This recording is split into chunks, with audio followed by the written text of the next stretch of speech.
I'm sorry to hear that. Here's a rewritten version. In the midst of our wedding ceremony, a shocking disruption shattered the serene atmosphere. My mother-in-law, with an air of audacity, seized the microphone from my father-in-law mid-speech. Her words cut through the air like a blade.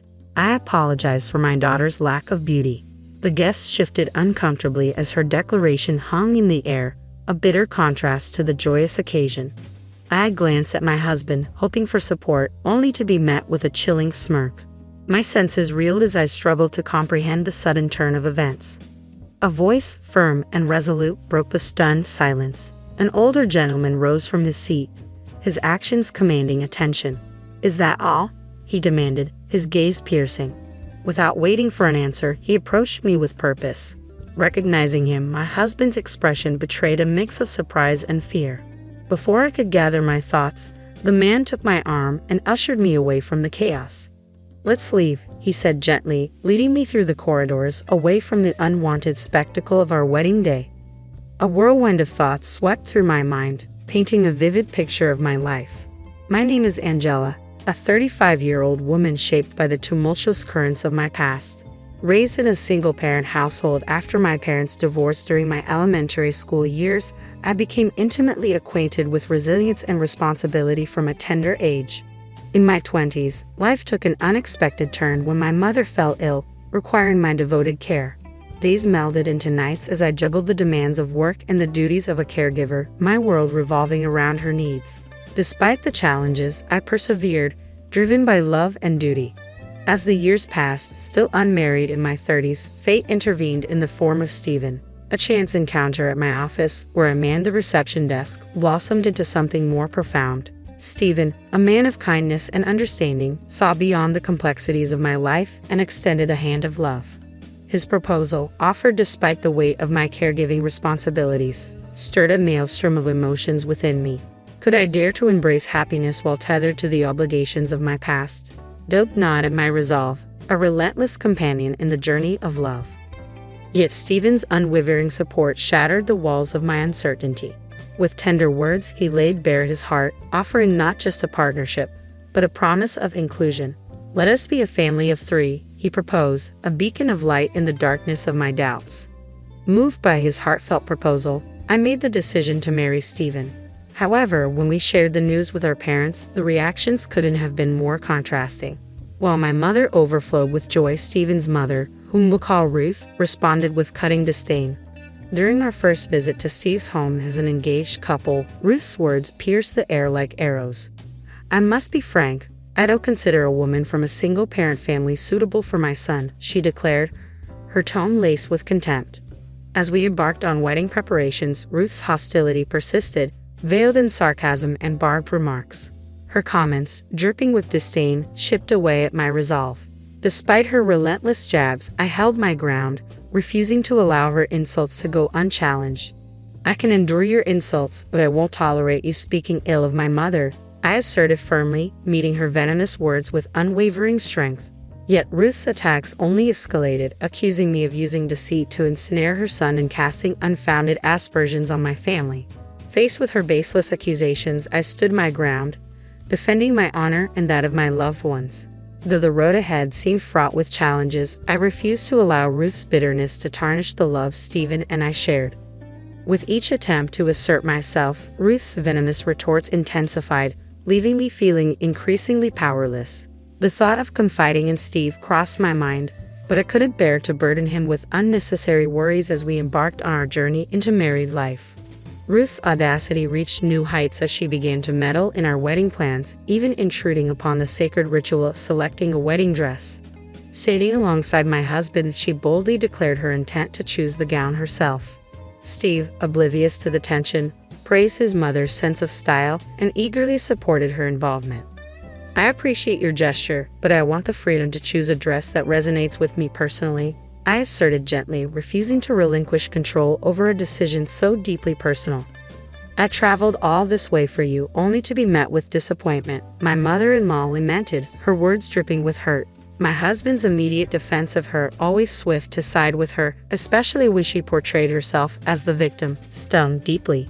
Yet, when it came to the wedding dress, a symbol of my joy and individuality. I couldn't yield. I understand, but I must choose my own dress. This moment is too important to compromise on, I affirmed resolutely, unwilling to sacrifice my vision for the sake of appeasing others. Despite her reluctance, my mother-in-law relented, though her resentment lingered. As the morning of the wedding dawned, her simmering animosity erupted into a shocking display of cruelty. What a dreadful dress! And the veil? Tasteless, she scoffed upon encountering my chosen attire in the dressing room. Her words cut deep, a venomous attack on the culmination of my dreams. Despite my rising distress, I endeavored to maintain composure, determined to sidestep any turmoil on my special day. My mother, who adores sewing, crafted this veil with love. We selected the dress together, and I truly adore it, I explained evenly, hoping to diffuse the tension. But my attempt at peace was shattered as my mother-in-law's eyes widened with fury. In an instant, her calm facade crumbled, replaced by a storm of rage. With a sudden motion, she produced a can of coffee from her purse, unleashing its contents onto my beloved dress. Shock paralyzed me as the dark liquid stained the pristine fabric, rendering it unsalvageable. Desperation gripped me as I reached for a nearby towel, but my efforts proved futile against the irreversible damage. This is the consequence of disobedience, she spat, her voice dripping with malice. With a final decree, she declared my attire unfit for the occasion, leaving me with no choice but to comply with her demands. As she exited the dressing room, her vindictive act hung heavy in the air, a bitter reminder of the power she wielded over my happiness.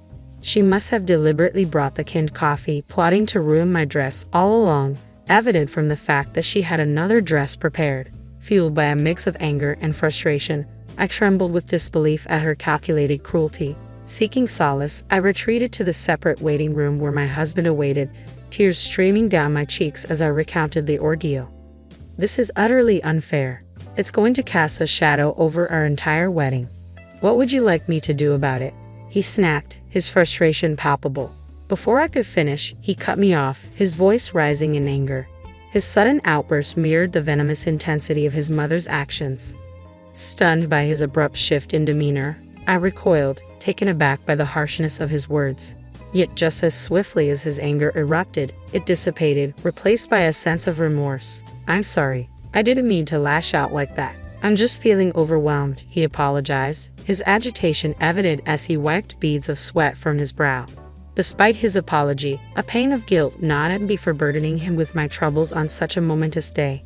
In an effort to diffuse the tension, I opted to lend an ear to my husband's concerns. You seem really stressed. What's going on? I inquired gently, hoping to offer some support.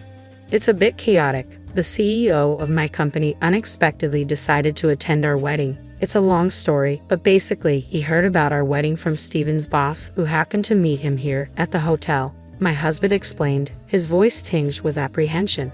And to top it off, one of my colleagues fell ill last minute, so they invited the CEO to fill in. The coincidence was certainly striking, and I couldn't help but see the potential career implications. It's quite the opportunity. Your skills might just earn you a promotion, I remarked, though it couldn't shake the feeling of frustration at his dismissive tone. Realizing the futility of arguing with him in his current state, I chose to withdraw from the conversation, allowing him to stew in his own thoughts. With the wedding ceremony underway, we exchanged vows atop the hotel's rooftop, the picturesque setting providing a serene backdrop to our union. As the moments passed without incident, a sense of relief washed over me, the earlier turmoil momentarily forgotten. However, the tranquility was short-lived, shattered by the impending family speeches at the reception. My mother-in-law's words cut through the air like a blade, leaving me seething with anger and indignation. Despite my father-in-law's attempts to intervene, she persisted, clutching the microphone tightly as she unleashed her vitriol for all to hear.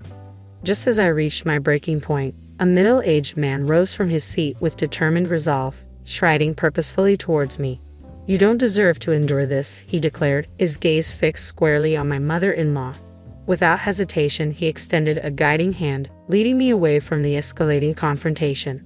My mother-in-law's outrage was palpable as she recoiled at the interruption to her tirade. However, her fury paled in comparison to the shock that rippled through the room as the man's identity was revealed.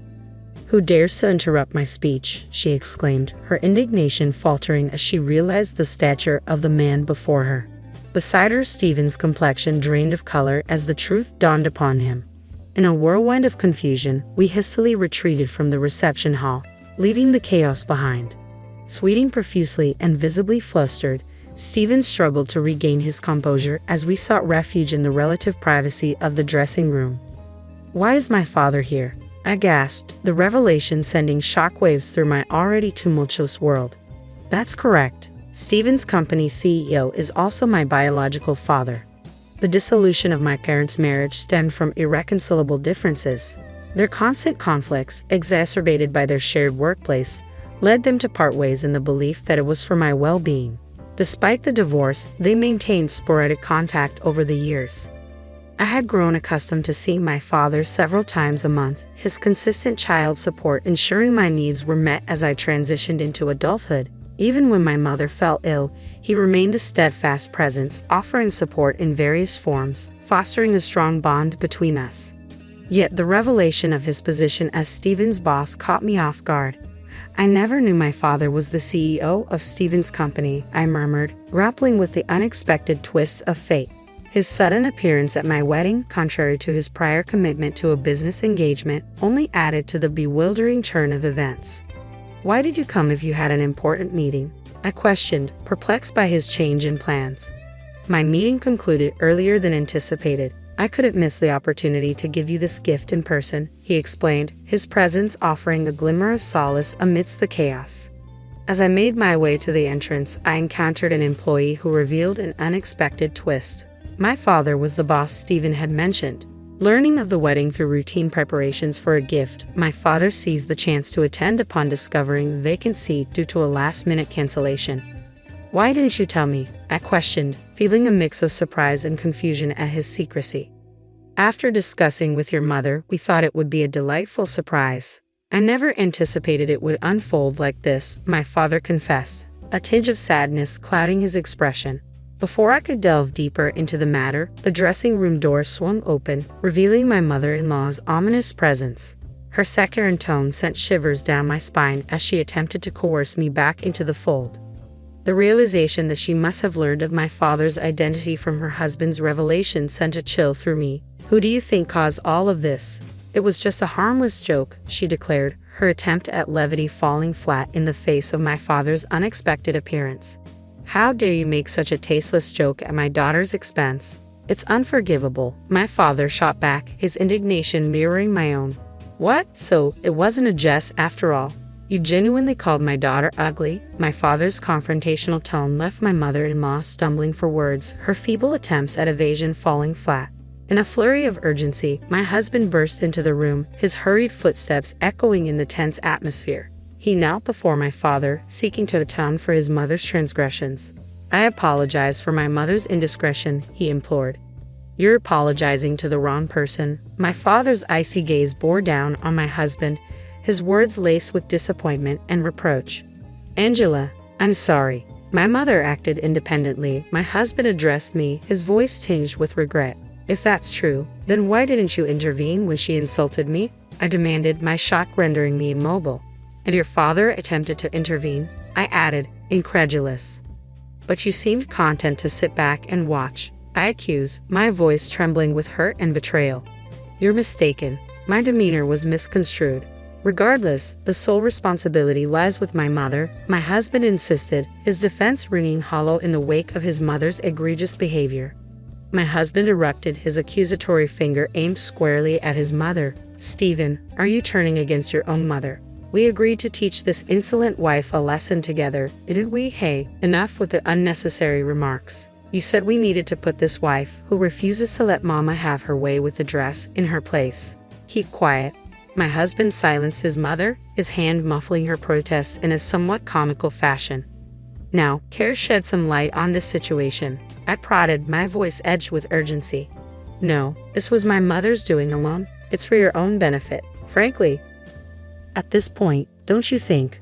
My husband's response faltered as my father interjected, his probing gaze compelling him to speak. "When Angela insisted on choosing her wedding dress, my mother suggested she would become disobedient if not disciplined properly," my husband finally confessed, his tone tinged with reluctance. "What's wrong with choosing my own dress? Isn't it natural for a wife to heed her mother-in-law's wishes? If you can't even manage that, I feared you might become an obstinate wife who defies her husband in the future. My mother-in-law interjected, her words dripping with disdain. Marriage is a partnership of equals, isn't it? There's no hierarchy. If I can't control you, what's the use of marrying someone on the brink of aging? My husband's admission hung heavy in the air, shattering the illusion of love and commitment. The truth spilled forth. He hadn't chosen me out of affection for who I am, but as a convenient pawn in his game. All his declarations of caring for my mother, of wanting to forge a family together, were they all falsehoods? Of course, you had a tidy sum tucked away, didn't you? I had plans to use that to build a duplex. I envisioned you toiling away like a servant while my mother and I enjoyed our happiness. But now, it's all gone to waste. His words drip with bitterness, revealing the depths of his deception. Once my husband unleashed his true feelings, there was no reining him in. His desire for control extended to draining our savings, a selfish act that left me reeling in disbelief. His expression shifted from assertive to shocked as he realized the gravity of his words. Wait, no, I didn't mean that. It's over. I can't have a wife who won't spend money or serve me, he stuttered, attempting to backtrack. Stop. I won't tolerate such disrespect, I declared, my resolve firm. I can't marry someone who views me as nothing more than a servant. His composure shattered, my husband paced nervously, grappling with the reality of our crumbling relationship.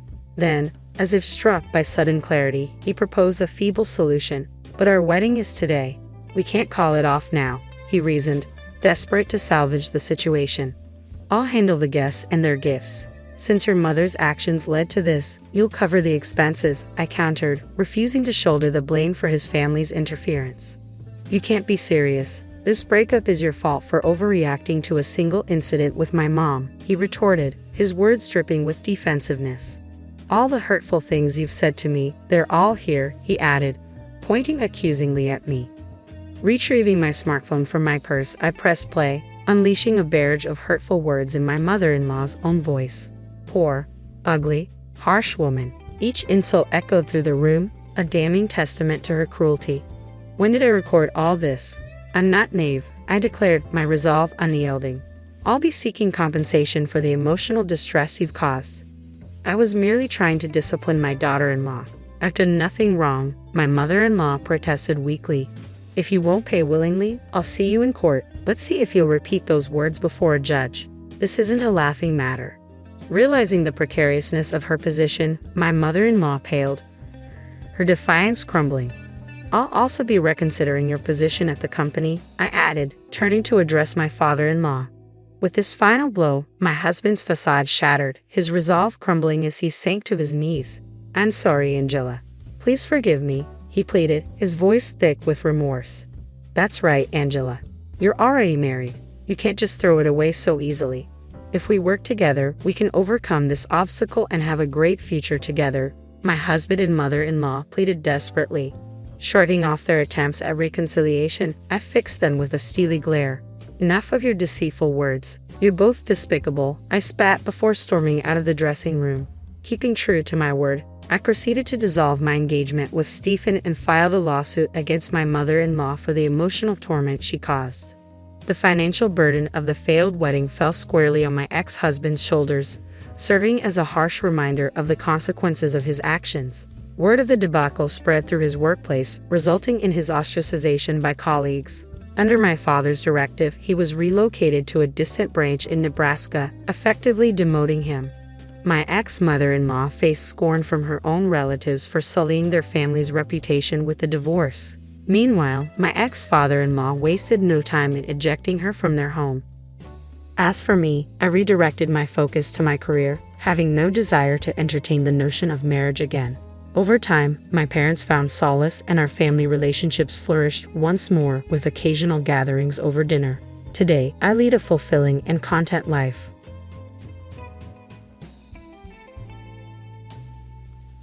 Get out! My mother-in-law, Catherine's harsh words hit me like a cold wind when it was decided that my husband would be sent to work in another country. Catherine took our house away from me and my little girl. With no place to go, I ended up in the park, holding my 2-year-old daughter, feeling lost and unsure of what to do next. Suddenly, police officers surrounded us.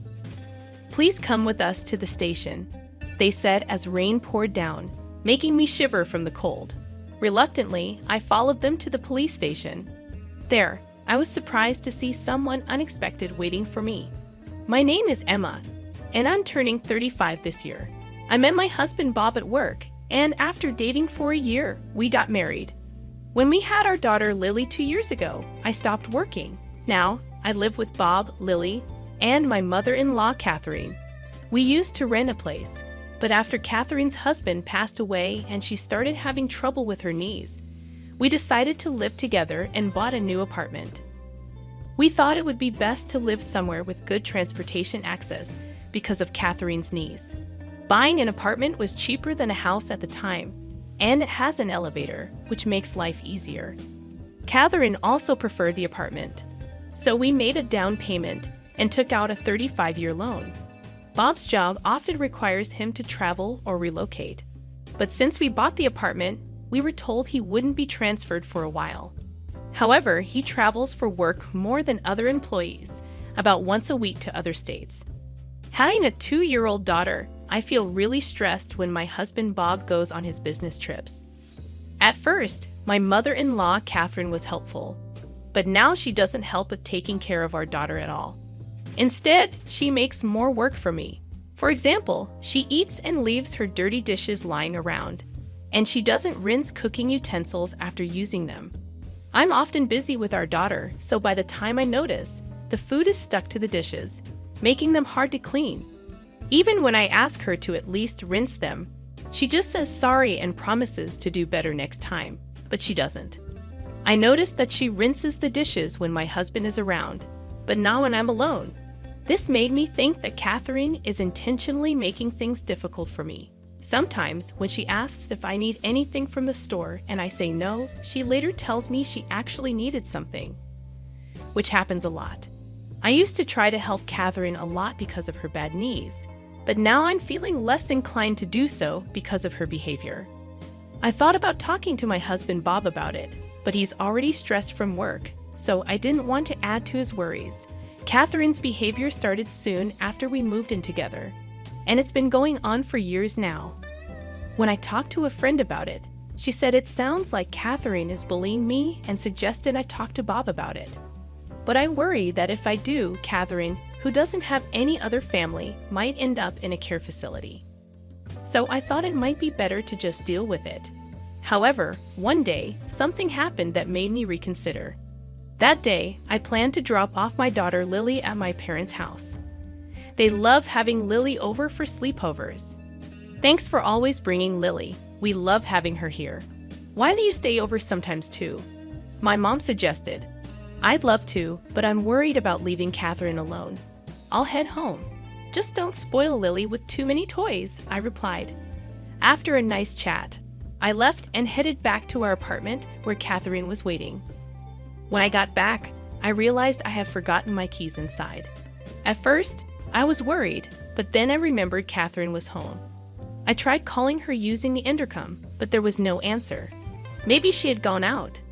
I decided to wait outside for a while. But even after waiting for 2 hours until it got dark, Catherine didn't come back.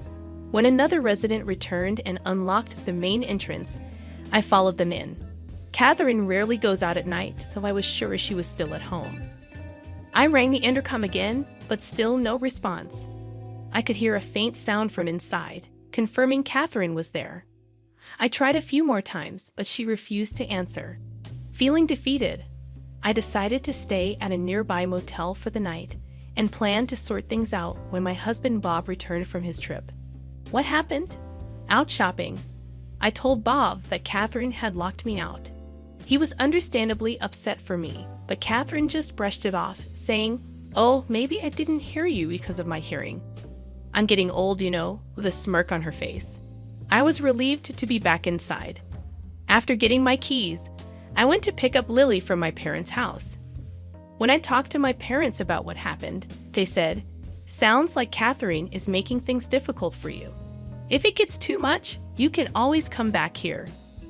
Their comforting words brought tears to my eyes, but I quickly wiped them away before heading home with Lily. For a while, things seemed okay with Catherine.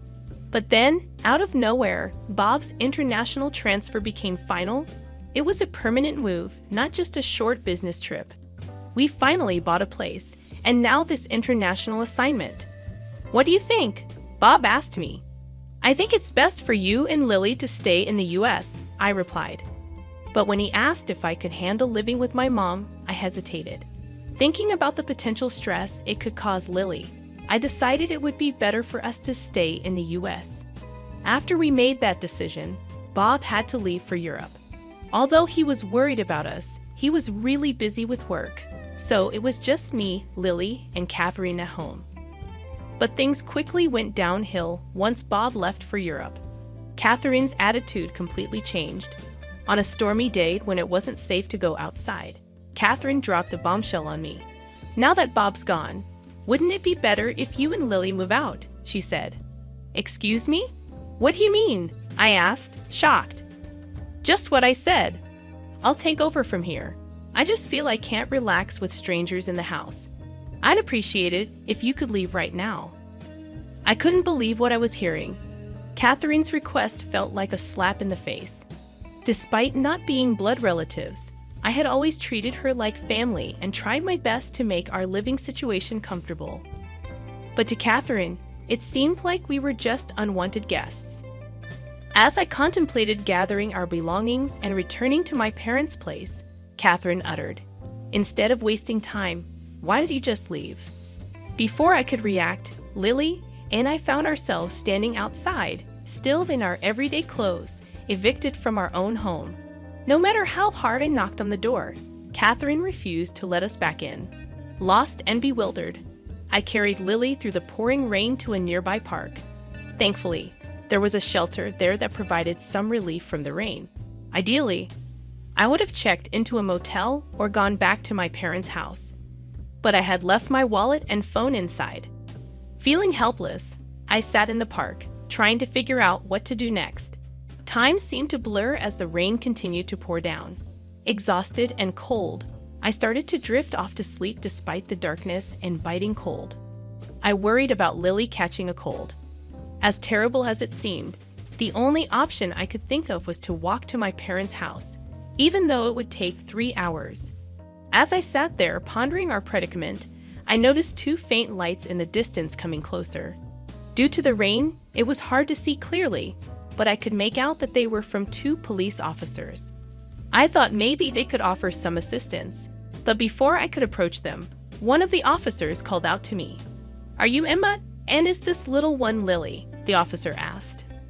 Surprised by their recognition, I weakly replied, "Yes, that's us." "Please come to the station with us," the officer said.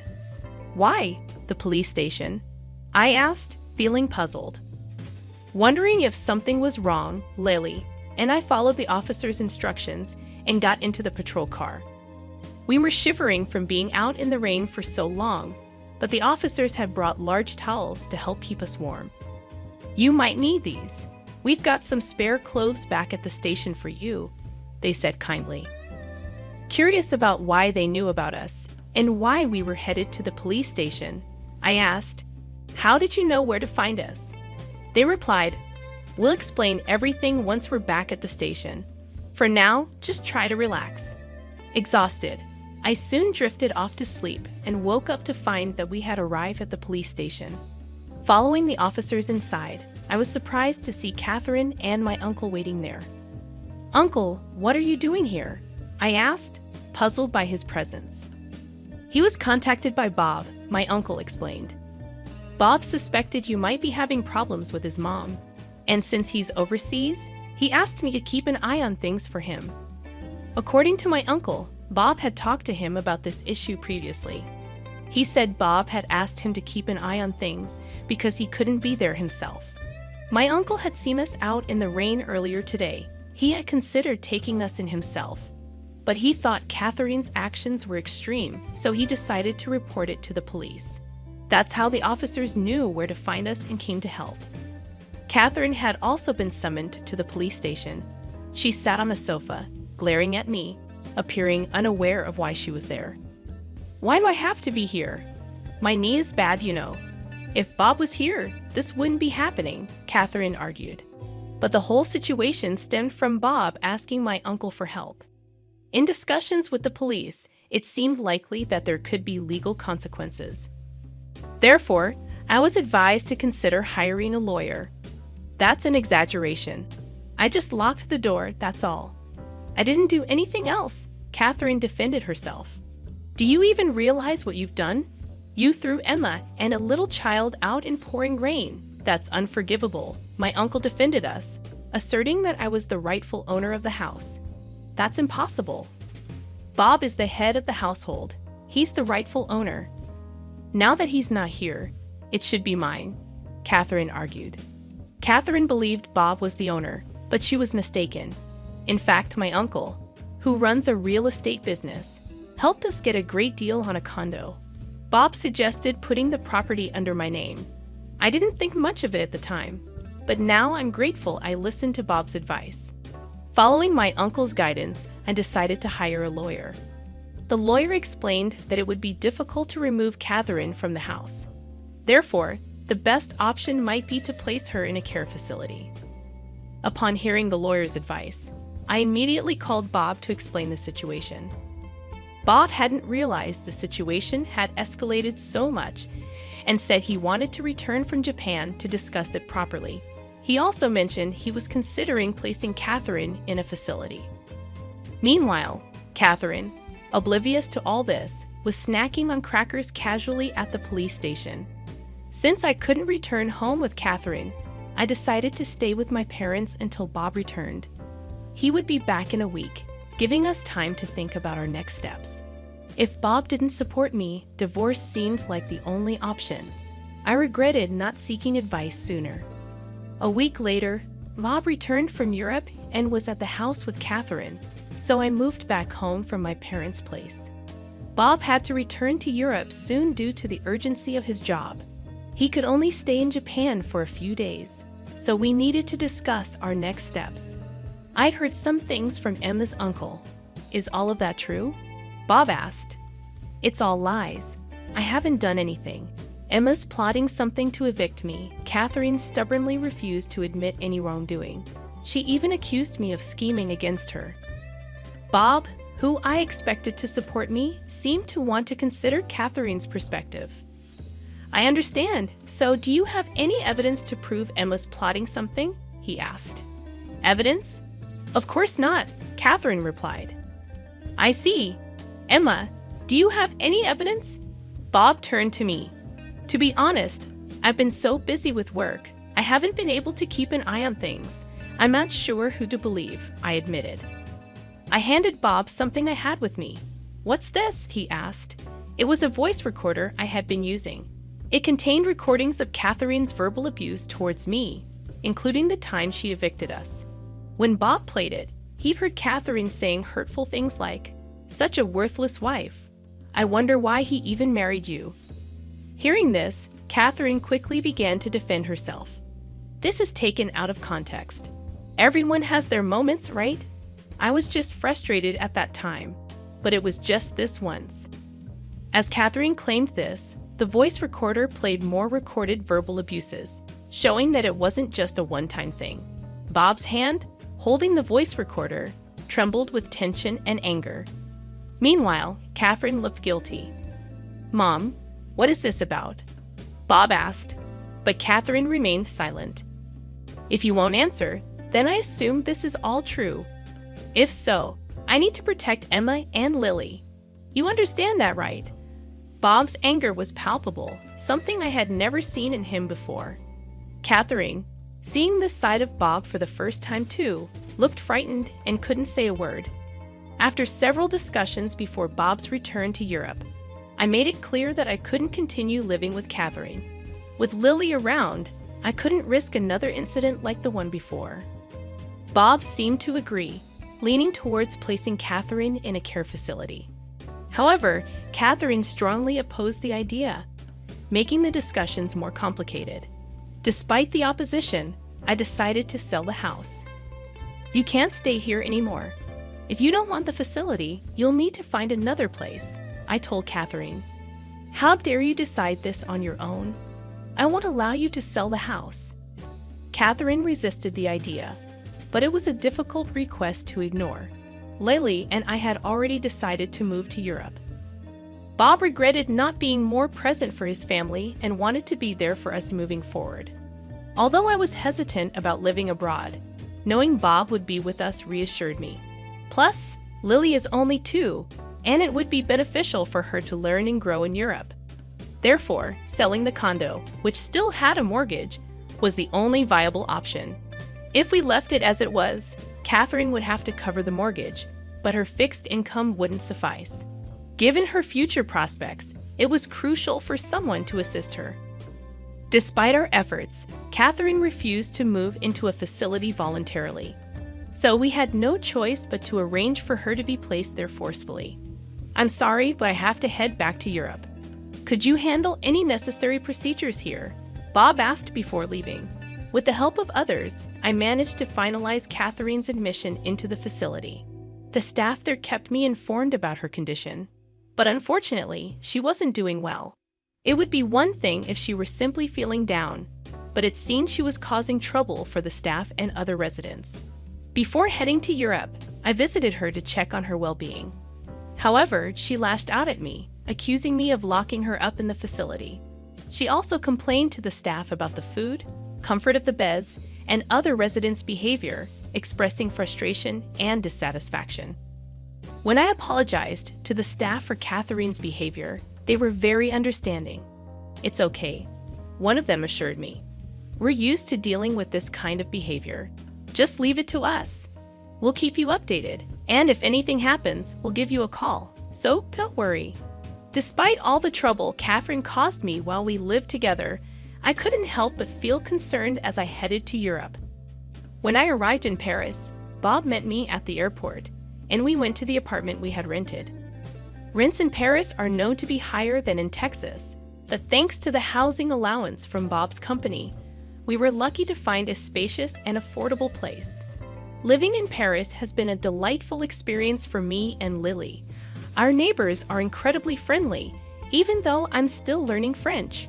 Recently, one neighbor shared wine and cheese with me, and I returned the favor with mac and cheese. I'm slowly learning French, and Lily is picking it up too. I've enrolled in a language school to improve further, where I've made friends with other Americans new to France. In the past, I had to constantly worry about Catherine back in the States, which often stopped me from fully enjoying outings with friends. But here in Paris, I can relax and enjoy leisurely lunches. My main concern now is Lily, who is still too young for kindergarten. Most kids in France start kindergarten at 5, so I hope she learns enough French by then. Luckily, Lily seems to be learning quickly. Once Lily starts preschool, I'm considering getting a job. Bob is supportive of me staying at home, but being in Paris has made me want to explore new opportunities. I've made friends with a waitress at a nearby cafe who hinted there might be a job for me there. The cafe is popular among Americans and locals learning English, so it could be a great fit. While there may be challenges ahead, living in France has strengthened our family bonds. I feel more confident expressing myself, and I believe we'll face any challenges together as a family. Overall, I've never been happier in my life.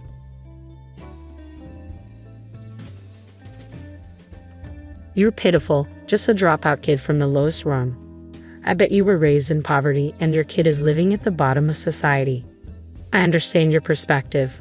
Let me introduce myself. I'm Mary. My life has been a roller coaster, to say the least. When I was about to finish middle school, tragedy struck. I lost both my parents in a short span of time. Coping with such loss, my focus shattered, and I couldn't muster the will to study for exams anymore.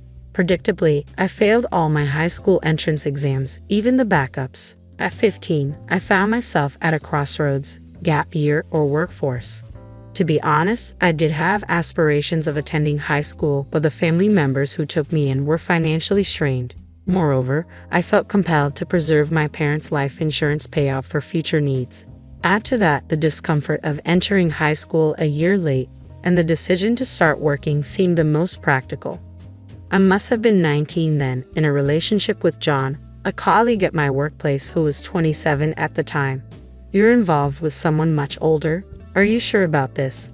A man pursuing a 19-year-old, can he truly be responsible? My aunt, a relative, expressed her concern, but youthful and headstrong, I disregarded her advice. John is wonderful. Sure, there's an age gap, but 8 years isn't uncommon, right? Well, if it were 25 and 33, perhaps, but 19 and 27 is quite a difference.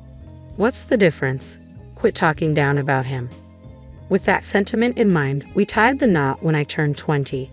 A few months later, I discovered I was pregnant. Initially, I was overjoyed, but it was short-lived.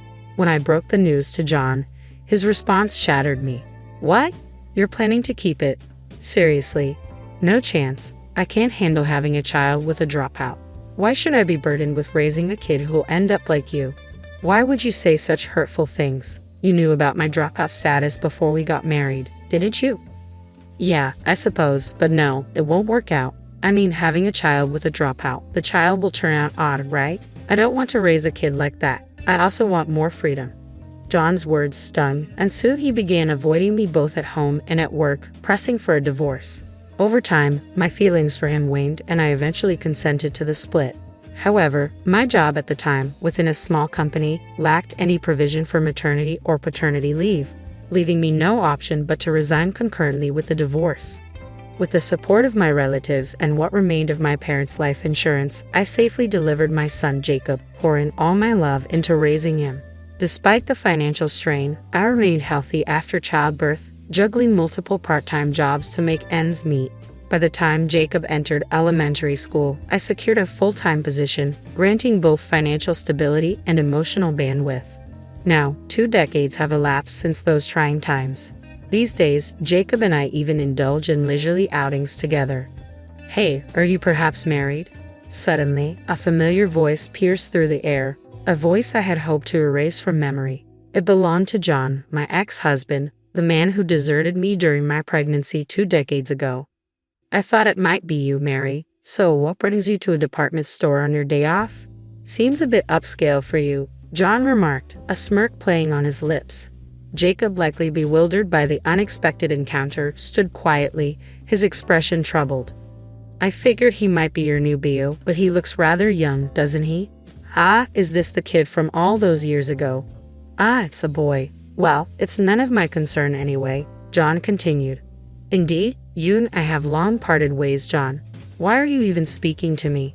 Don't be so bitter, Mary. Remember, we used to be deeply in love. Seems like you've turned into quite the cold-hearted woman, haven't you? John's grin held a hint of mockery, as if the past held no significance to him. Then, he uttered something utterly audacious. By the way, is he also a dropout? What? What are you implying? I retorted, taken aback by his insensitivity. Well, I mean, like mother, like son, right? If you dropped out, it's only logical that he would too, isn't it? John's words dripped with disdain. Enough. Stop with your hurtful comments, I snapped, unable to tolerate his callousness any longer. Ah, but he's got my genes, so he must have at least graduated high school, right? Although, in today's world, even with a diploma, you're still scraping the bottom of the barrel, John boasted, dropping the name of a renowned multinational corporation, the kind often plastered across TV screens. Surely, you've heard of this company, Mary. I'm a department head in a major corporation now. I guess you could say I'm part of the elite, he declared. And what would the elite want with someone like me? Are you daft? Do you honestly think I have any interest in someone as ignorant and destitute as you? I only spoke to you out of nostalgia. Frankly, you're nothing but a bother, I shot back, my patience wearing thin. Don't say that, John protested weakly. That's why you'll never achieve anything significant. Ever since you entered my life, my fortunes have changed for the better. I was recruited by a prestigious corporation, and my career has been skyrocketing ever since. Life is certainly smoother without someone like you bringing bad luck. So, I'm a bad omen to you, John. If that's the case, perhaps it's best if you refrain from contacting me altogether. No, sometimes I just like to glance at the bottom of the barrel to remind myself of how fortunate I am. You see, in my workplace, there's no one quite like you, not even among the lowest ranked employees. But it's true what they say about poverty. It's like a vortex, pulling you down no matter what. Is that all you wanted to say? We're pressed for time, I interjected, urging John to get to the point. Just a moment, let me have a word with my son, John replied casually, placing a hand on Jacob's shoulder with a self-satisfied grin. Then, with a smile still lingering on his face, he addressed Jacob. Life may be tough for you too, but it is what it is. Blame your mother for her poverty and lack of education. If you're looking for someone to resent, point it towards her for having you straight out of middle school. John's expression radiated satisfaction as he glanced around. John, what's taking so long? The restroom was crowded, I inquired, wondering why he was lingering. Oh, I just bumped into someone from the past, John replied casually, as if nothing significant had occurred. At that moment, his wife or girlfriend joined him, a striking woman who seemed intimately connected to John. Can you believe it? This woman dropped out of high school midway through. Not even a high school graduate, but a middle school dropout. Can you imagine? John boasted, his tone dripping with condescension. And her son is likely to follow suit, destined for the bottom rung of society. Aren't you glad you didn't have to endure such a dismal existence? You're fortunate to have landed a high achiever like me, he continued, oblivious to our presence as if we were invisible. However, the woman seemed to take notice of Jacob when he lifted his head. Peering up from her books, her expression turned startled. She pointed at him, her hand trembling uncontrollably. Isn't he? What's the matter? I asked, perplexed by her sudden reaction. Isn't that the president of one of our major clients? She exclaimed. Startled by her outburst, John pivoted around. The moment his gaze landed on Jacob's face, his eyes widened in recognition. Seeing this reaction, Jacob slowly spoke up. I heard your company's name earlier, but upon seeing your face, I suspected it might be you. Indeed, you are the one. Thank you for your hospitality at that dinner the other day. Oh, Mr. Jacob, you seemed quite reserved during our dinner. It's quite surprising to witness you publicly criticizing others, labeling them as low-life and uneducated at your whim. Quite impolite of you, isn't it? The woman Lily remarked with a touch of reproach. No, that's... Lily, why didn't you inform me? John interjected, his tone tinged with frustration. I couldn't get a good look at him. Plus, I work in a different department. I can't possibly remember all the clients' faces. Lily defended herself, her voice tinged with apprehension. Useless. What did you just say? John snapped, the tension between him and Lily escalating rapidly. However, Jacob remained unfazed by their argument and spoke up calmly. Well, I'm not particularly interested in your quarrel. I now have a clearer understanding of the director's usual approach. We were in talks about implementing our system in your company, but let's abandon that idea. No, please wait, this is all just a misunderstanding, Jacob interjected, his voice tinged with urgency. Misunderstanding? How is it a misunderstanding when you publicly insulted me? John retorted, his tone laced with indignation. Well, you see, Jacob faltered, struggling to find the right words to explain himself. Mary, this is your fault, John interjected suddenly, redirecting the blame. What? How is this my fault? Mary questioned, bewildered by John's accusation. Because, why on earth would someone like you, a high school dropout, be with Mr. Jacob? Do you even realize who he is? He founded a business while still in college and holds numerous patents. The system he developed is so advanced that major companies are vying to adopt it, John explained, his voice dripping with condescension. Is that so? And why are you with him when you didn't even know that? Mary countered, her tone tinged with skepticism. I'm not quite sure. I don't typically discuss work matters with my son, John replied, he said that. Your son?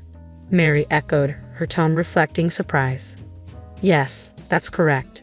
Pleased to make your acquaintance. I am Jacob, the prodigy, son of the high school dropout. Jacob interjected confidently.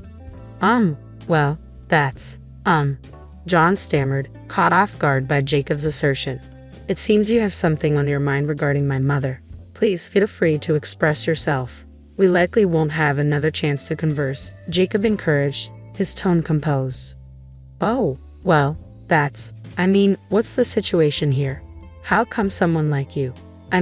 Why is someone like Jacob's mother, a high school dropout? John stumbled over his words, struggling to articulate his thoughts. John faltered, taken aback by Jacob's unexpected interjection. He appeared torn, as if he wanted to retort but found himself at a loss for words. His gaze shifted uneasily between Mary and Jacob. From my earliest memories, my mother instilled in me a wealth of knowledge. Despite her lack of formal education beyond middle school, she delved into countless books and shared their wisdom with me. Jacob continued, his voice steady and composed. "Ha! What? I never knew Mary possessed such depth," John muttered, visibly surprised. But there was one subject my mother remained silent on: the criticisms of my father, who abandoned us during her pregnancy. I've harbored resentment towards my father for as long as I can remember, but my mother always insisted it was her own naivety that led to our struggles. Even in our most dire circumstances, when we had nothing and were barely scraping by, she maintained a radiant smile. "She's the person I admire most," Jacob recounted, his voice tinged with reverence. "So you hold her in high regard, but Mr. Jacob, you share my bloodline, don't you? Can't you consider signing a contract with my company?" John pressed, his tone pleading. "Yes, I could. However, what's truly unacceptable here is your behavior. We're in a public setting, you know. Have you not considered the embarrassment you're causing?" Jacob countered, his tone firm. Well, that's just my honest opinion. I simply perceive Mary as lacking in intelligence, that's all," John retorted, his tone unapologetic. "And what does that make you, the man who fathered a child with this woman you call stupid? What kind of person does that make you, abandoning her when she was so young? Maybe she was innocent, but do you have any idea of the hardships she endured? You seem proud of your position in a big company, but why didn't you contribute even a single cent in child support?"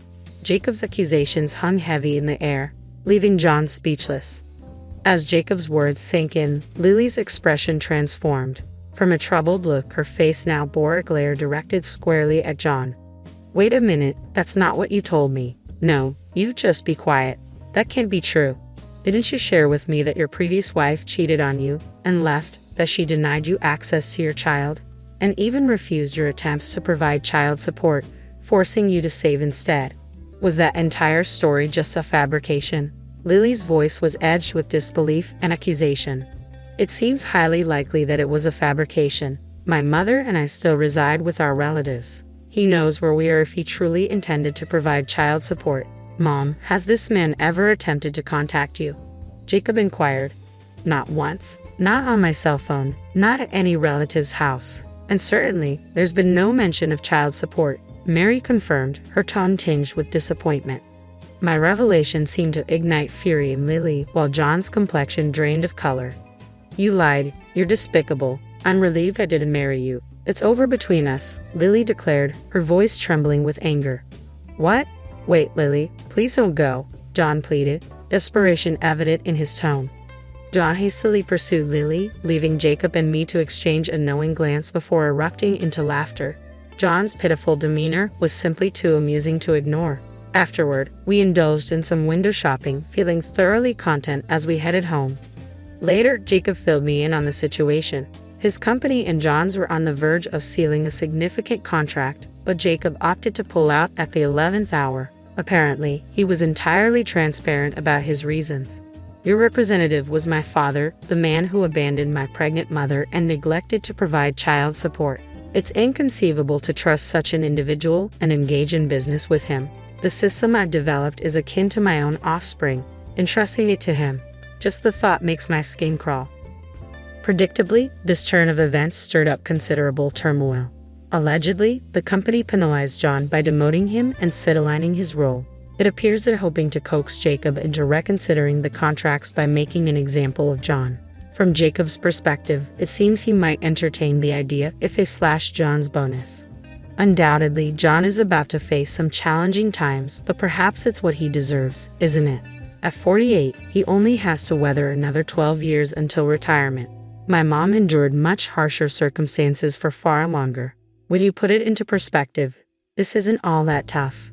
Jacob's expression was one of genuine anger as he voiced these sentiments. I empathize with his emotions, so I have no intention of intervening. In his desperation, John has sought refuge at our relative's home. With a deep bow at the entrance, he pleads desperately. "I'm deeply sorry for what I did in the past. I lied about providing child support, but I do have savings now. I'm willing to offer Jacob the equivalent of child support as a gift while I'm alive. I'll even compensate Mary if necessary. Please reconsider, John implored. However, Jacob refused to entertain such propositions. Turning to John, he stated firmly, I have no interest in your savings now. Our hardships belong to the past. You didn't support us then, and now you only seek to save yourself. That's unacceptable. I apologize. I was young and foolish. Please forgive me, John pleaded, his voice tinged with remorse. Those who genuinely regret their actions wouldn't dangle compensation as a bargaining chip. Your selfishness knows no bounds. Please leave. If you return to this house, I won't hesitate to involve the authorities. Wouldn't that further jeopardize your position at the company? Jacob's words struck a chord, prompting John to flee in a panicked frenzy. Thanks to Jacob's intervention, it's unlikely John will darken our doorstep again. We can look forward to peaceful days ahead. Currently, Jacob is focused on completing all his college credits. But once that's accomplished, he plans to treat the entire family to a trip to a hot springs resort. Despite my protests, Jacob insists on repaying our support. If that's his wish, we'll gratefully accept his generosity. Surely, we'll enjoy a wonderful time on that trip.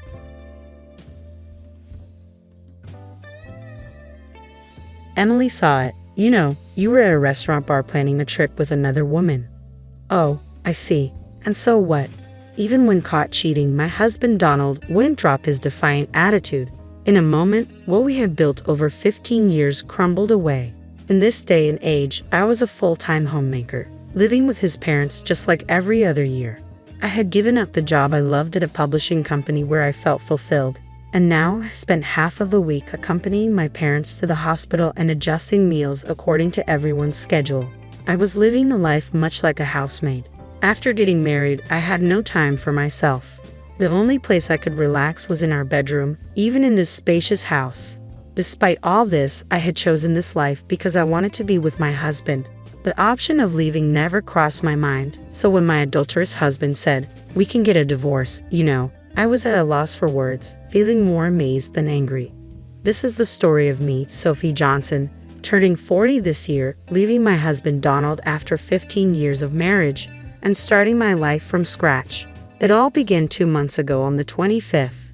That day was payday for Donald, who worked at an electronics manufacturer. Usually, his salary would be deposited into our joint account. I would use that money to pay our monthly bills and give him an allowance in the evening. However, 2 months ago, his salary wasn't deposited into our joint account. I thought there must have been some technical glitch, so when he got home in the evening, I asked him about it. What do you mean you changed the deposit account without saying anything to me? He had switched the account to his personal one. But what about our payments? These bills are due on the 27th. I couldn't keep up with a sudden change and just thought of immediate concern. Just let me know how much you need, and I'll transfer that amount into the joint account, he said, taking off his suit with his back turned to me. He wouldn't even look me in the eyes. So why did you change it? I couldn't think of any reason. In the 15 years we've been together, we had never changed the account. We were saving in our joint account, so it wouldn't be a problem if his transfer was late. It's not that our bills would fall behind. Maybe I didn't need to press the issue, but I couldn't help wondering. Why didn't he trust me with our finances? Did I do something wrong? I didn't remember overspending, but I thought maybe I had unknowingly upset him. If so, I needed to apologize. That's what I thought when I asked him. But it seems like he thought I was blaming him. He threw his freshly removed shirt onto the couch and glared at me. It's my hard-earned money, isn't it? Yes, it is. But why do I need your permission to use it? What? I couldn't understand any of his words. I've been giving him a $500 allowance every month, but that was just a temporary arrangement. If his expenses piled up, I would give him more. I asked him what he spent his money on, but I'd never refused to give him more when he needed it. As a stay-at-home wife, there have been times when I asked if I could buy something I wanted, but the reverse never happened. I don't need dinner today. What? But I already prepared. Never mind, I'll eat out. He got bent out of shape, grabbed his car keys, and went out again. He seemed strange. For the past 15 years, we've never had issues over money. But suddenly, he starts saying it's his money, while cleaning up the food I had prepared. I was upset at my husband's selfish actions. I was frustrated that despite having food at home, he chose to eat out anyway because now he was in charge of the finances. From that moment, he began eating out every night and coming home late at night after I fell asleep. Also, the number of days he told me he was staying at work overnight increased. The fight had completely escalated. Even when we were together, we didn't talk more than necessary. As time passed, it was hard to find a chance to make up, and I started blaming myself. We'd never had a fight last this long before. It was a minor issue that he changed the bank account without consulting me. If he wants to manage the finances, that's fine. After about 2 weeks of awkwardness, I began to reconsider like that. Then one day, I received a message from Emily, who was my colleague when I worked at the publishing company. "Hey, how are you doing? How about lunch soon?" Emily's message was a welcome surprise. We used to go out for drinks after work and spend our days off together when we were single. Now, with families of our own, we didn't contact each other as much but still tried to meet at least once or twice a year. Her invitation came at a good time, and I agreed readily. 2 days later, in the afternoon, we were sitting in a cafe in the next town. "So they moved into the care facility, huh?" "Yeah, both of them in the same place." Emily asked how things were going, and I told her about my parents-in-law moving into a nursing home a few months ago. "I know I shouldn't say this, but it's a good thing. It must be a relief for you." She looked pleased, knowing how much I had been struggling to find time for myself. She seemed relieved now. "Well, I do have to get their clothes, visit, and accompany them to their doctor's appointments, but still, my life has become a lot easier." This was the first time since I was single that I was able to casually make time to meet with a friend. "You're such a dutiful daughter-in-law. Is Donald still hands-off?" "Yes, he seems to want to do nothing on his days off. He never wanted to go anywhere on his days off. In these 15 years, we've never even gone shopping together. Her husband is diligent. He picks her up in his car when it rains and sometimes even does the shopping for her. He never changed at all. Well, since I am a stay-at-home wife, he could at least take care of his own parents." Emily never thought highly of my husband. When we got married, we both had jobs, but he never helped with the household chores. On days when I was too tired to do housework, he found it unbelievable and suggested I become a stay-at-home wife. I didn't want to quit, but I resigned as he suggested, becoming a full-time homemaker. Soon after, I was asked to live with his parents, and I ended up taking care of them. The reason I couldn't talk back to my husband was because of the significant difference in our incomes. He is 8 years older than me, already held a position at his company, and his income was more than double mine. "Can you earn as much as I do? If you can, I wouldn't mind quitting." He'd say things like that, leaving me speechless. I had discussed my true desire of not wanting to quit my job with Emily, even crying on the phone, overwhelmed by having no time for myself. I understand why she holds a negative view of him. It's because of my venting. After a while, the warm vegetable salad we ordered arrived. As she served it on smaller plates, she spoke again. "So, how are things with him?" Upon being asked, I thought for a while and nodded affirmatively. I had actually come to discuss our big fight, but I didn't want him to be seen in a worse light. Emily paused, holding the serving tongs, and stared at me as I managed only to nod and smile, trying not to arouse suspicion. She stopped serving the salad midway. "I'm sorry I asked it in the wrong way. Sophie, things aren't going well with him, are they?" Emily's words made it seem like she knew something. I was left flustered and unable to respond as she started talking about something that had happened a few days ago. She recounted being at a dining bar near her office for a work after party. While heading to the restroom, she passed a man in the aisle who turned out to be my husband. He didn't seem to recognize her, so she decided against calling out to him. But noticing that he was in casual clothes made her wonder if he was with me. After leaving the restroom, she decided to take a look at where he was seated. What she saw was him having drinks with a woman who wasn't me. It hit me instantly. "He's cheating on you." They were sitting close together, bodies touching as they drank. Was that really my husband? I couldn't believe it. He hadn't come home that day due to working overtime, so there was no reason for him to be in casual clothes. Moreover, he seemed genuinely busy lately. Did he even have the time for cheating in his current state? Although we've been on bad terms recently, I couldn't imagine him resorting to cheating. I just don't see him as that kind of person. Sensing my thoughts, she sighed and added, "For the upcoming long weekend," he mentioned going to a place in Malibu. He was showing information about the accommodations on his phone and mentioned something about a prime-grade steak dinner. "You could probably find the hotel if you search from there." She started searching for the hotel on her phone, while at the cafe I was still hoping it was just her misunderstanding. However, as soon as I got home, I started looking through his clothes. I don't remember how many clothes he has, so I wouldn't know how many of what item were missing, but I did notice that 2 or 3 of his favorite clothes were missing. Until last year, he would immediately wear them after washing, and they were always at the front of the drawer when opened. But now, they were nowhere to be found, even after searching every corner, the back of the closet, and the drawers of rarely used cabinets, literally everywhere. The only thing that came to mind was him working overtime and even on weekends due to his busy schedule, telling me he had spent a night in the company's restroom because he missed the last train. As I stood in front of the closet, the sound of an incoming email came from my pocket. It was a message from Emily. The email included the URL of a hotel in Malibu. As I stood there in a daze, I slowly pressed the link and a stay plan with a dinner including prime-grade meat was displayed. I felt dizzy, like I was having a bad dream.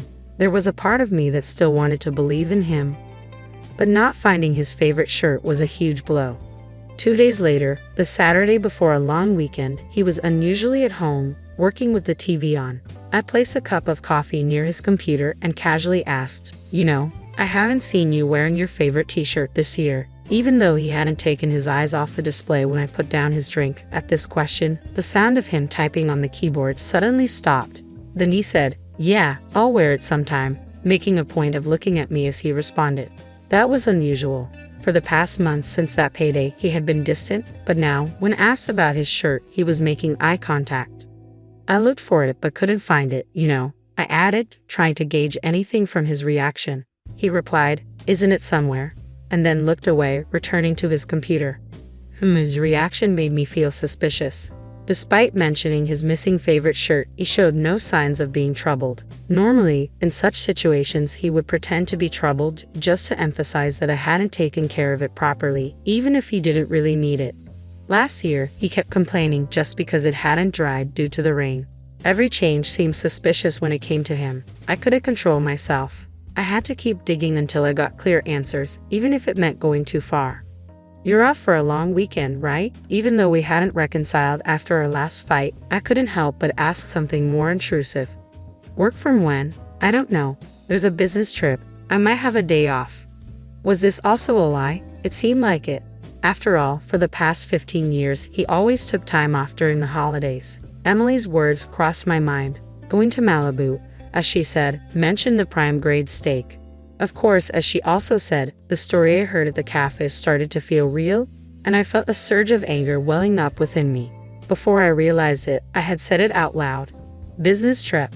You mean you're going to Malibu?" Uttering a word that I hadn't asked about, he who had been looking at the screen froze. He slowly turned around, but his expression had changed from earlier. With a weary face, he squinted and glared at me. It was the exact same look he had during our fight on that payday. What the hell is going on? Really rummaging around our room pretending to look for clothes? He sighed heavily. Hearing his words, my lips quivered noticeably. Indeed, I had rummaged through the room, but I found nothing. I couldn't find the t-shirt. Yet despite that, he said it, rummaged through his room. He said so, which means if I had rummaged more, I would have found something that linked to Malibu. I still wanted to believe even while doubting. Emily says she saw it at the wine bar. You and another woman were planning a trip. The things we had built started to crumble away. Oh, is that so? I thought. At times like this, he would hardly make an excuse, but reality was different. He was not flustered at all. He turned away with a defiant look. So what's the point? I was even questioned in return. What does he want to hear? When I became speechless out of disbelief, he piled on words. Who do you think you are? I'm working hard to earn money, enough for a stay-at-home wife to live comfortably. He yelled at me loudly and my head started to ache. I placed a hand on my forehead and took a deep breath. I'm okay with getting a divorce, He uttered those few words. For the past 15 years, no matter what happened, no matter how hard it was, I had tried not to think about it. I was disappointed that he could say it with no hesitation. From that day, he continued to ignore me. Even worse, the moment he found out I knew it, he boldly started communicating right in front of me, like, "All right, I'll pick you up at 7 in the morning." The first time it happened, I was dumbfounded. Was he always like this? The person in front of me was a total stranger. As the long weekend and the day of his trip approached, I found myself in the car driven by Emily, silently witnessing his infidelity unfold before my eyes. Sophie, did you get a shot of him putting his arm around her waist just now? Yeah. You should take as many photos as you can. Okay. When I recounted my conversation with him on Saturday to Emily, she was furious and urged me to break up with such a foolish man. She also suggested that I take photos as proof of his cheating and claim for emotional damages. She spent her much-anticipated weekend for this very purpose. The woman he was cheating with was around her late 20s or early 30s, with a slim figure and wearing revealing clothes. Did he have a thing for her long hair? He stroked her hair over and over with a gentle smile on his face. Since he left the house, I promptly followed and watched everything. From when he picked her up from her apartment, even when he stopped by a convenience store to buy breakfast together, to when they started walking arm in arm in front of the Monterey Bay Aquarium. Now, they just entered a hotel together. I took pictures of all of it with my phone, but each time I pressed the shutter, I pondered over what I was doing. I knew it, but seeing it with my own eyes made me really sad. But I didn't shed a tear. I just stared at his joyful face. That was my day. What do we do now? Shall we stay somewhere for the night? No, let's head back. It seemed she was planning to stay overnight, but I shook my head. I didn't want to waste the money I've saved by scrimping on such a thing. I thought our life as a couple had finally started after my in-laws had been placed in a nursing home. We hadn't been able to go on trips until now because we always took care of our parents first, but from now on, we wanted to create memories as a couple. The money I had planned to use for those times, I wonder if I just wasted 15 years. If I knew it would turn out like this, I wouldn't have married. If I knew I would go through this, I would have divorced him a long time ago. I shouldn't have had to endure and try so hard. Today, seeing his smile for the first time in a while, I wanted to redo those 15 years, though I wanted to cry. I couldn't help but keep sighing. She had been quietly listening, but suddenly she started the car engine and checked the time. What time is it now? After 3 o'clock. Then she made a call and smiled at me. Hey Sophie, let's move out right now. Ha! Hello, sorry to bother you during the long weekend. I appreciate your help. I was taken aback by her sudden proposal. She seemed determined to start something. Panicked, I shook my head at her while she was on the phone, but she ignored me and continued, saying, "It's all good." From that moment, Emily was full of energy. While driving, she used her car's navigation system to call various places and gather people to come to my house. About 3 hours later, we actually arrived home in the evening, about 2 hours after that, but within just 1 hour, all my belongings in the house were packed into cardboard boxes. It was truly unbelievable.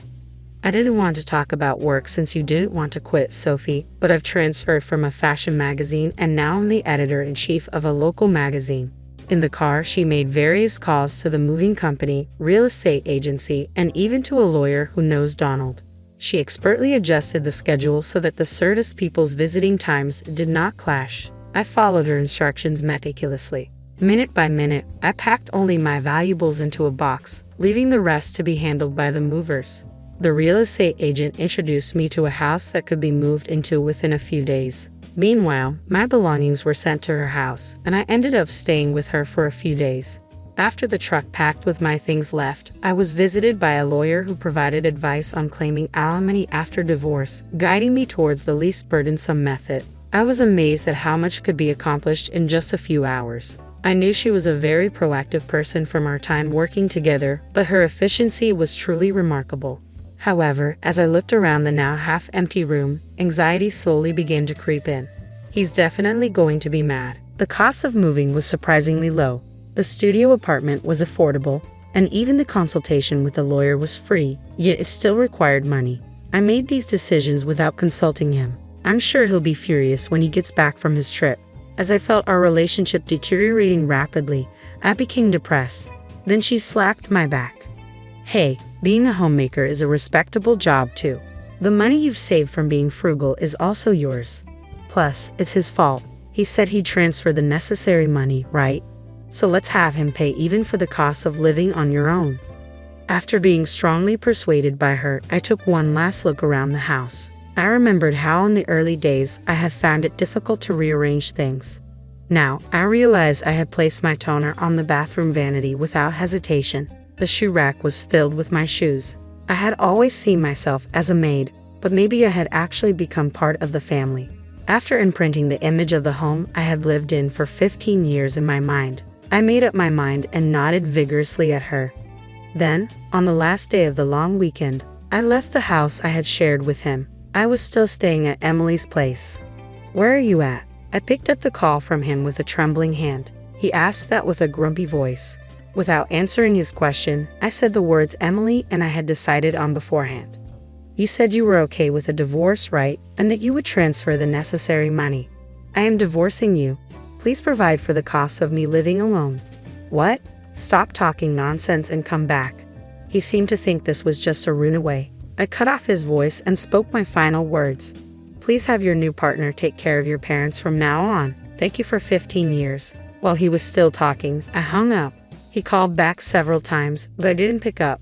I did feel guilty about how I ended things unilaterally like this, but looking back, I had always accepted his unilateral demands ever since we got married.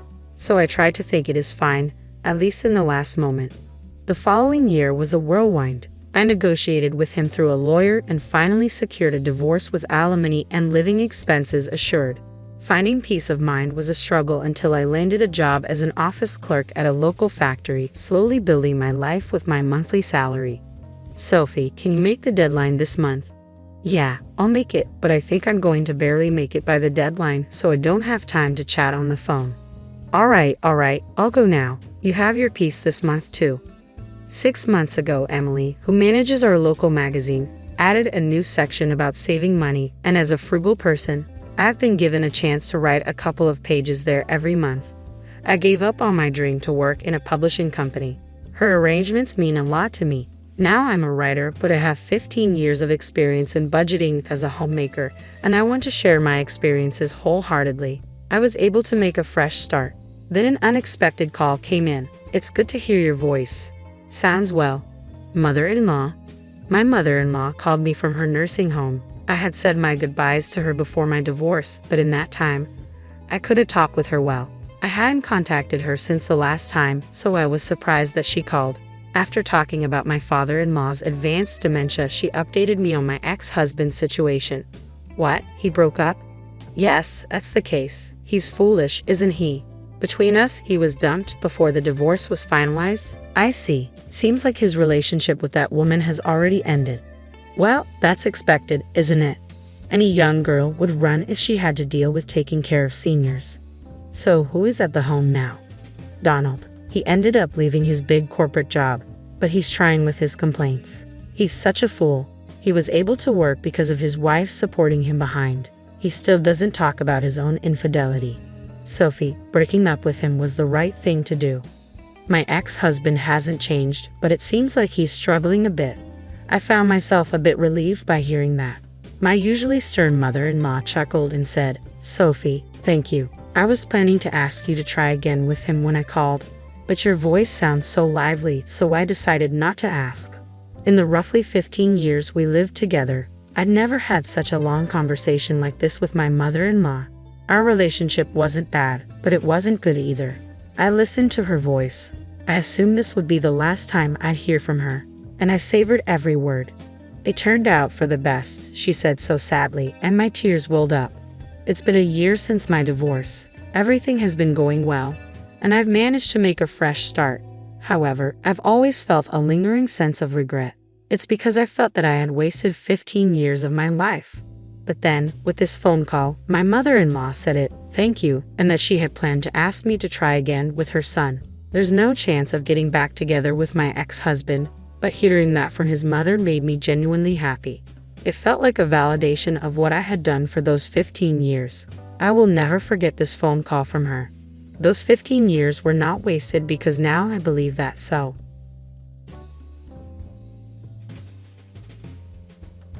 I was very sick before, almost died, but I got better and felt like I got a second chance at life. Now, I want to start fresh, but I don't want to take care of an old lady. I helped my husband recover from being sick by donating something, but he never said thank you.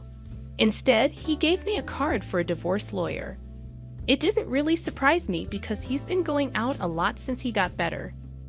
Now I'm the one who's sick. They say I have stomach cancer, but it's not too bad yet. I need surgery and chemotherapy. I'm really scared, and I can't believe my husband is leaving me like this. All the love and trust I had for him are gone. The toughest part is that he's the only dad our daughter Kate knows. I feel bad for her, but I'm too tired to fix things with him because I have to focus on fighting this disease. A month later, my husband called me a lot, being really aggressive, but I didn't answer.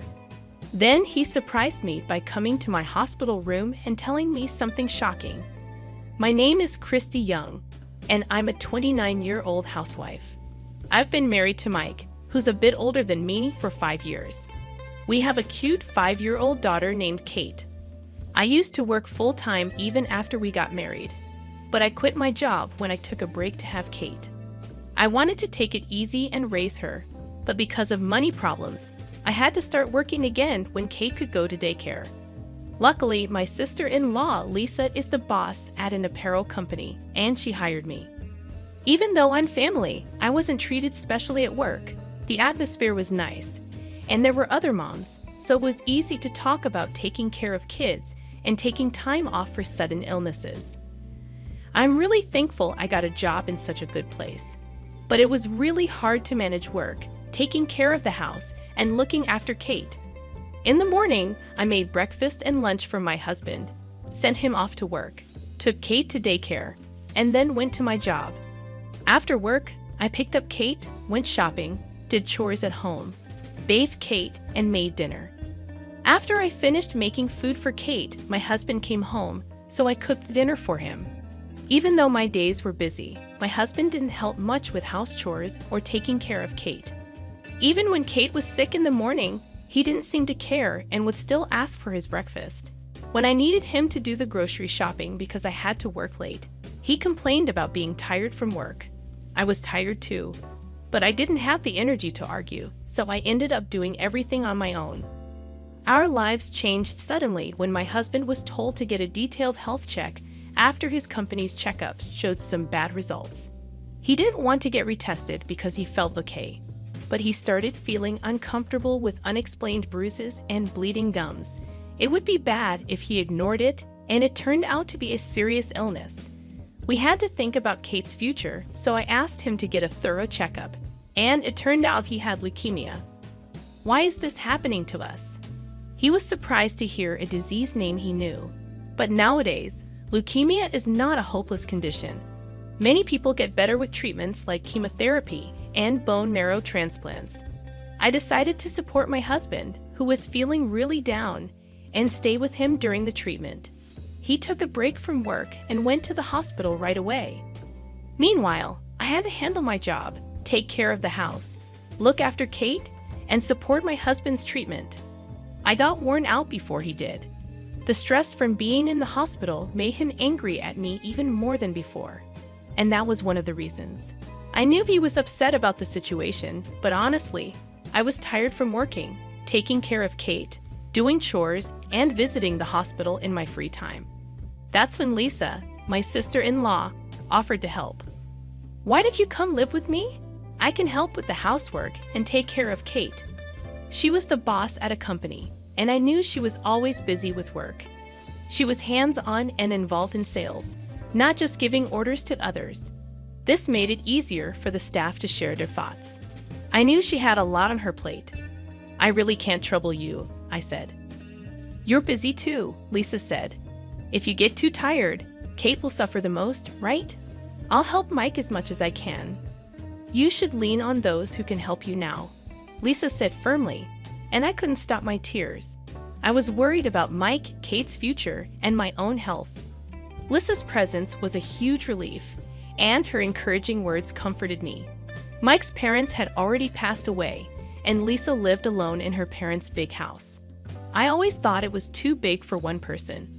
I didn't want to sell it because it holds memories of my parents, but I was glad she invited us to stay there. "You two can come," she warmly welcomed me and Kate. Living with Lisa was really nice. We always got along, and it felt like having a real sister. Lisa, who lived alone for a long time, was good at doing housework. She actively helped, making my life much easier than before. During that time, there was hope for Mike's treatment. I was found to be a good match to donate bone marrow for his transplant. When Mike got diagnosed with leukemia, Lisa and I got tested to be donors. Finding a matching donor is not easy, but the chances are better with siblings. We were sad when we learned that Lisa's marrow wasn't a match. But when we found out that mine could help Mike, he was really happy. I had to stay in the hospital for a few days to give bone marrow. During that time, I had to take a break from work and couldn't take care of Kate. It was tough for Lisa, but she didn't show any annoyance. Thanks a lot for helping my brother. I'll do everything I can to support you, so don't worry. Just take care of yourself now. Lisa encouraged me. I went through surgery to extract bone marrow for my husband. After the surgery, Mike had to stay in a special room to avoid infections and rest. I left the hospital a few days later, and thanks to Lisa's kindness, I took a few more days off work before going back. The stem cells transplanted into Mike seemed to be working well. After a few weeks, he moved to a regular hospital room. When I brought our daughter Kate to visit Mike, there was a nurse in the room. Mike was happy to see Kate after a long time. Mr. Young is getting better. He's still young and strong, so if he keeps improving, he might go back to work soon. Thank you very much, as always, the nurse said with a smile and left. Mike's condition got better, and he was able to leave the hospital a few months later.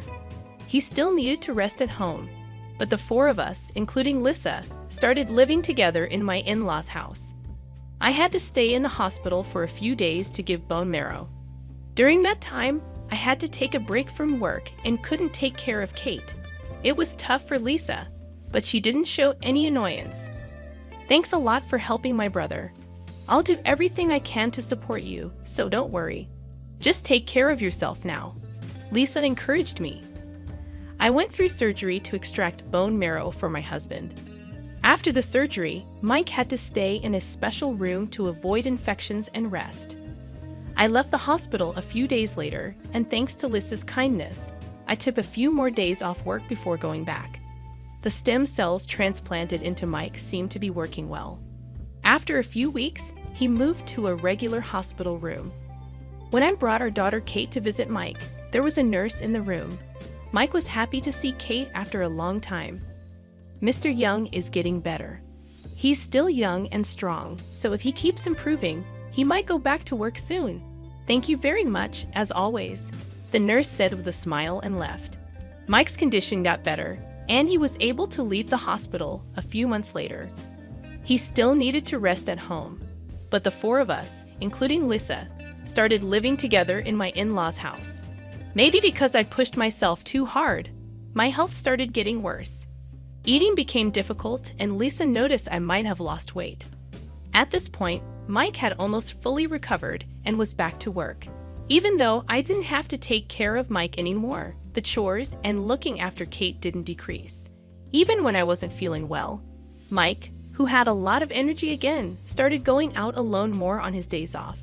He didn't seem to notice I was unwell and didn't offer to help with the chores. When I asked him where he was going and who he was with, he got mad and said, "I have a private life too." Eventually, the stress made my stomach hurt all the time, and Lisa suggested I get a full checkup. Since Mike had been really sick before, I thought it would be good to catch any issues early for Kate's sake. This time, the doctors found out I had stomach cancer. Luckily, it seemed to be slow growing, but I still needed to go to the hospital and have painful chemotherapy. When I suddenly had to go to the hospital, Kate got worried. But her dad was out, so he couldn't comfort her. Instead, Lisa, my sister-in-law, stayed with Kate so I could get ready for the hospital.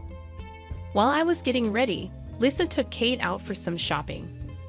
While I was quietly getting ready, my husband Mike came home. "What's happening? Are you going on a trip?" I was upset because he seemed so carefree. "I have stomach cancer. I've been feeling sick, so I went for a checkup today. That's what the doctors found. I need to stay in the hospital. Hospitalized. What about the house? Are you leaving it all to my sister?" I was surprised that his first worry was not about my health. "Well, this is just great, huh? Let's get a divorce." I was confused and shocked by his sudden request. I had always taken care of him when he was sick. and now that I'm the one who's sick, he wants to leave me. I almost died once, but I got better, and it feels like I got a new chance at life. I want to start fresh, and I don't want to take care of an old lady. Even though I helped Mike recover by being his donor, he never said thank you. Instead, he gave me a divorce lawyer's card. You don't even wear makeup at home. I can't see you as a woman anymore. I'm busy with work, chores, and taking care of Kate. I don't have time for makeup. That's just an excuse. Plus, you have cancer now. I can't handle that. I was surprised by Mike's angry demand to sign divorce papers quickly. I was already worried about the cancer. Despite feeling frustrated and anxious, I wasn't shocked. Since Mike got better, he started going out a lot, and I felt suspicious. With this illness, all my love and trust for him disappeared. What hurt the most was that, for Kate, he was her only dad. I felt bad about making her a child of a single parent, but with the cancer battle ahead, I didn't have the energy to fix things with Mike. Now, we're just like strangers. Mike had a satisfied smile. Is it done? Don't just barge in like that. You're taking too long. Suddenly, a new young woman showed up at the door. She had bold makeup and a stylish dress. She looked beautiful, but when I looked closely, I recognized her face. Are you the nurse from Mike's hospital? It was a bit hard to tell because she wasn't in her uniform, but she was the nurse who took care of my husband. Apparently, she became his girlfriend at some point. Yes, that's me. I took care of him a lot when he was sick, more than you ever did, Mike said proudly. I was shocked by what he said. Taking care of a sick person is what nurses are supposed to do. It felt unfair to be compared to her in that way. Leave this house right now. This is my family's home, Mike said firmly. Yes, it's my husband's family home, but it's now in Lisa's name, my sister-in-law. If I divorce Mike, Lisa and I will become strangers. It's sad to part with Mike, but it's even sadder to be separated from Lisa, who is kind, reliable, and has a good relationship with my daughter Kate. But there's nothing I can do about it. I packed my suitcase with only the important stuff. Besides getting ready for the hospital, I no longer love my husband, and I want to leave this situation as soon as possible. While I was getting ready quietly, Lisa and Kate, who had gone shopping, came back. We're home. Oh, do we have a visitor? Lisa looked surprised to see a lady she didn't know, and Kate, sticking close to Lisa, seemed confused, so I said clearly, I'm going to break up with Mike. Lisa looked just as surprised as I felt. Then, like she figured something out, she gave Kate some snacks she had just bought and told her to eat them in the other room. With only grown-ups around, Lisa stared at my husband right away. What's going on, Mike? Mike looked a bit scared when Lisa, not me, talked to him. He's leaving me to start a new life with that lady over there. Since you and I won't be family anymore, he wants me to go away. Lisa couldn't believe what I said. Christy is having a hard time and you? How selfish can you be? You're the one who should leave. Never show your face to me again. Lisa scolded Mike, who snorted and left the house. The lady looked down at me, smirked, and followed Mike. After they left, Lisa looked at me with a sorry expression. I felt bad for making her, who did nothing wrong, feel like that. Please don't be upset. You've helped me so much, Lisa, and I can't thank you enough. I felt a bit better knowing Lisa had firmly cut ties with Mike. Even if you break up with Mike, I'll always be on your side, Christy. We left the house we lived in before Mike got sick. Since Lisa told Mike to leave, he had no place to go, but he probably planned to live with that lady. Even with insurance and help, Mike might not have much money left after his serious illness. Well, it's not my concern anymore since we'll be strangers. Even though we weren't married anymore, Lisa was still helping me. I needed to go to the hospital, and I thought about leaving Kate with my parents, but I didn't know what to do about transferring her to a new kindergarten. When Lisa said, I'll take care of her, I know Kate will be worried without her mom, and changing schools will make her even more worried. My job is stable right now. I decided to trust her. About a month after I was in the hospital, my phone rang. It was my ex-husband, Mike. And of course, I didn't answer. Even though I ignored it many times, Mike kept calling. When I told Lisa, who came to see me, she said she also got calls and ignored them. But he apparently showed up at her in-laws' house. He insisted on seeing me, but she sent him away, saying it was impossible since I was in the hospital. Don't pay attention if he says anything. It's too late for him to realize your worth now. Lisa's words made me feel stronger. After Lisa left, saying she's going home for today, Mike showed up in my hospital room. Why are you here? I didn't tell Mike which hospital I was in. He didn't even ask. I went to my parents' house today. I saw my sister leaving with flowers, so I thought she might be visiting you. Apparently, he followed Lisa. Mike's persistence was scary, and I was confused about what he wanted. Then he hugged me. My illness came back. It turned out Mike's leukemia had returned. Even though remission is possible with a bone marrow transplant, it doesn't guarantee there won't be a recurrence. So, can you be a donor again? I was surprised by his bold request. I was fighting a serious illness, cancer, and my ex-husband who left me came back as soon as he got sick again. It felt too convenient. I don't care. Isn't it your fault? What do you mean? Didn't you have someone who supported you more than I did? Mike looked regretful when he heard me. His girlfriend broke up with him as soon as she found out about his illness. She said she could handle work, but not take care of a sick person in her personal life. You're the only one I can rely on now. Mike begged for my help, but I told him firmly I really don't want to. Are you going to leave me again when I'm sick? You were the one who left me first, right? Mike didn't know what to say to my response. And I'm talking to a lawyer about you. A lawyer? Oh, right. Child support for Kate. I'll make sure you pay. But I'm sick too. Our argument continued, and a doctor noticed the commotion and came into the room. The doctor stopped Mike, who was trying to grab me, and took him away. Mike was later handed over to the police. After being questioned, a restraining order was issued against him. Lisa came back to my room after hearing the commotion. After learning the details, she was disgusted by Mike's selfishness. I asked Lisa to testify, and after talking to my lawyer, I decided to claim compensation from Mike and his girlfriend. Mike was very hesitant, but his girlfriend agreed to pay immediately, like a severance payment. Since then, I've been slowly getting better. Lisa has been supporting me a lot, and even though Kate is still young, she's been cheering me on without being selfish. The cancer was taken out successfully, and there's no sign it spread. On the other side, Mike is still looking for a donor and seems scared every day. He managed to pay me the compensation by using up his savings, but it looks like he won't be able to afford child support for Kate. Because he can't pay child support, he's not allowed to visit, so he seems to be dealing with his illness by himself. I still have a good relationship with Lisa. After leaving the hospital, I thought I shouldn't bother her anymore, and I was thinking of moving out with Kate. But she got mad at me, saying I shouldn't think about unnecessary things. After recovering from being sick, she told me to spend freely until I saved enough money. I took advantage of her kindness and lived with her for a while, with the three of us. Since Kate really likes Lisa, we eventually decided to rent an apartment nearby. Even after saving enough money, we go back and forth between each other's houses. And now we have a relationship like best friends. I went through a tough breakup with Mike and got sick.